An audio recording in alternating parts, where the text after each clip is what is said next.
E aí, como estão vocês? Meu nome é Ivan Lima e vamos mais uma vez trazer alguns fatos desconhecidos para vocês. E se você ainda não é inscrito, se inscreva no nosso canal. Bom, dessa vez eu vou falar de um costume estranho, onde os homens vendiam suas mulheres no mercado. Parece coisa que aconteceu há muito tempo, não é? Mas o pior de tudo é que essa prática ainda é feita no começo do século XX.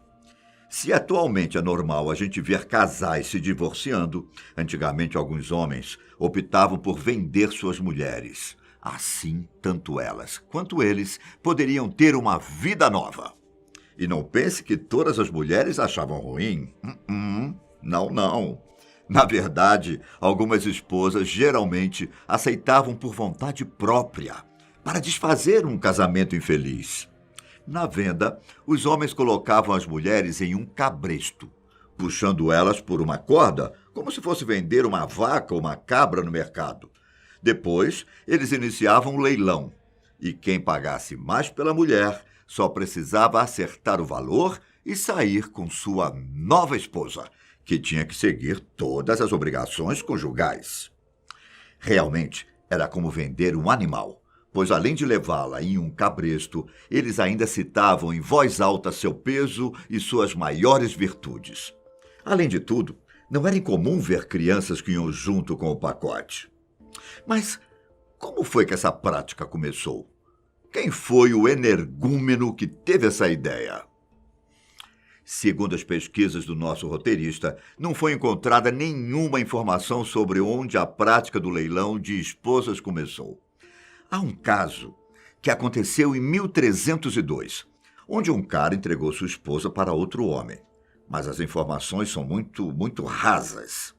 Mas encontramos algumas coisas sobre um homem chamado George Fuller, que vendeu sua esposa para Thomas Rittmauster por volta de 1696. Mas tempos depois, Thomas foi multado por viver com sua esposa, que tinha sido comprada. Mesmo todas as partes estando de acordo, a prática não era aceita. Nos próximos anos, o comércio de esposas ficou muito popular. Era um método de divórcio que, a partir da Lei do Casamento de 1753, ficou cada vez mais comum.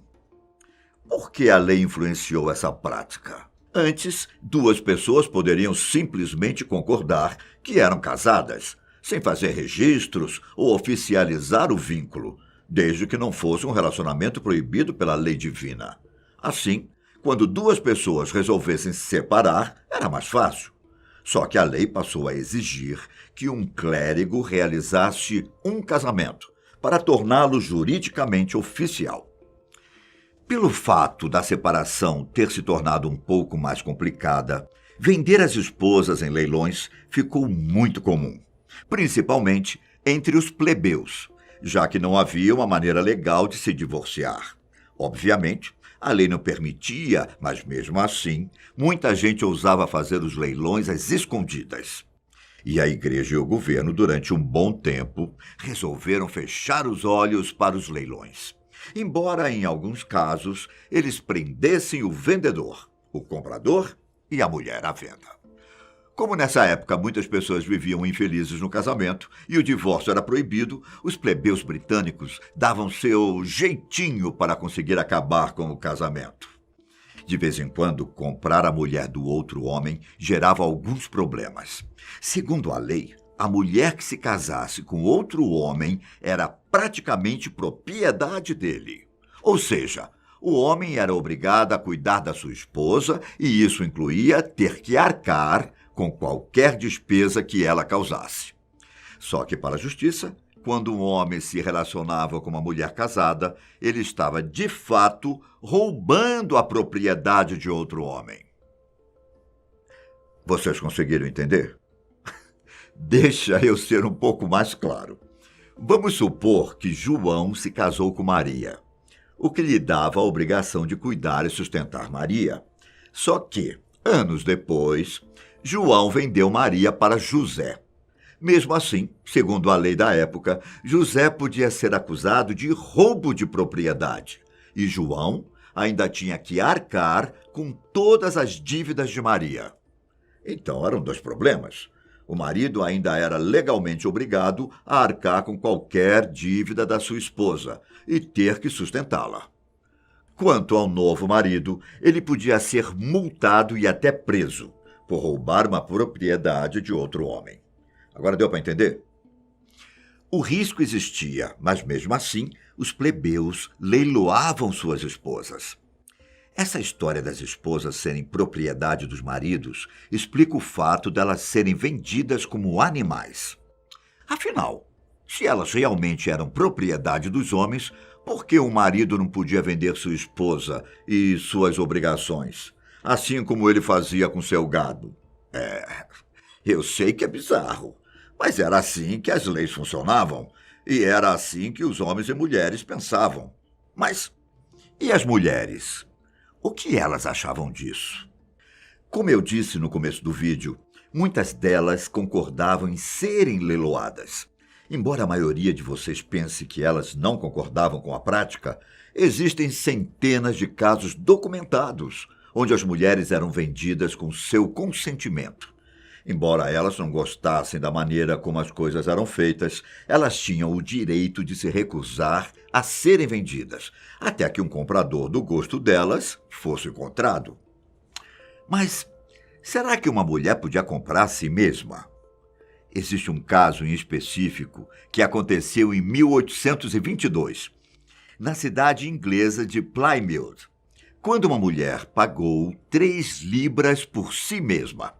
Uma ideia genial e que libertava as mulheres de terem um compromisso. Em outros casos, o comprador já era escolhido muito antes do leilão acontecer. E como ela tinha o direito de dizer não, ela recusava as compras até chegar no homem desejado. E como em alguns casos a venda já estava combinada, às vezes o valor da venda era simbólico. E nem sempre eram só os pobres que participavam dos leilões. Em um caso famoso de ricos que compravam esposas, um duque chamado Henry Bridges ficou perdidamente apaixonado quando se deparou com uma linda mulher que estava sendo vendida. Não se sabe ao certo quanto ele pagou, mas dizem que foi uma das compras mais altas da história. Inicialmente, o duque não fez dela sua esposa, até porque ele ainda era casado. Ela então se tornou sua camareira e amante. Quando a esposa do duque morreu, eles se casaram. Uma loucura essa história das esposas serem vendidas com o consentimento, não é? Mas, obviamente, nem sempre as coisas aconteciam como elas queriam. Há casos em que a venda ocorreu porque o marido descobriu que a sua esposa tinha um amante. O amante, então, fazia uma oferta para comprar a mulher, evitando assim que ele tivesse problemas com a justiça. Em outros casos, também as mulheres ficavam em uma situação humilhante. Quando os maridos descobriam que estavam sendo traídos, eles tornavam a vida das esposas um verdadeiro inferno e ainda aproveitavam a oportunidade para bater nelas antes de serem vendidas. No ano de 1766, foi documentado que um homem, que estava muito bêbado, resolveu vender a sua esposa. Porém, depois que o efeito do álcool passou, ele se arrependeu amargamente da venda. Quando ele percebeu que sua esposa realmente não iria voltar, o homem se matou. Já em 1790, temos um caso com um final um pouco mais feliz. Um homem em Ninfield resolveu vender a sua esposa por meio litro de gin.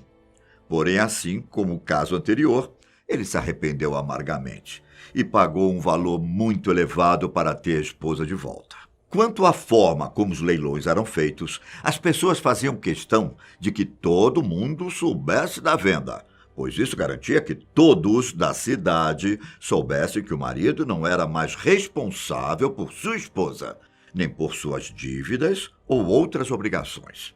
Então, muitos homens tratavam de anunciar suas esposas em um jornal local, ou pagavam alguém para anunciar na cidade sobre o leilão ou sobre a venda. Com isso, ao menos para o público em geral, os anúncios faziam com que o marido ficasse isento de quaisquer direitos anteriores que tinha às esposas, garantindo também que o novo pretendente não pudesse ser processado criminalmente por tomar a propriedade de outro homem. Algumas pessoas se aproveitavam da situação. Em 1784, um homem tentou recuperar sua mulher, depois de uma venda. E apesar de não haver leis em relação à prática, a justiça atendeu o pedido do marido. Por outro lado, em 1835, uma mulher foi leiloada pelo marido, por 15 libras.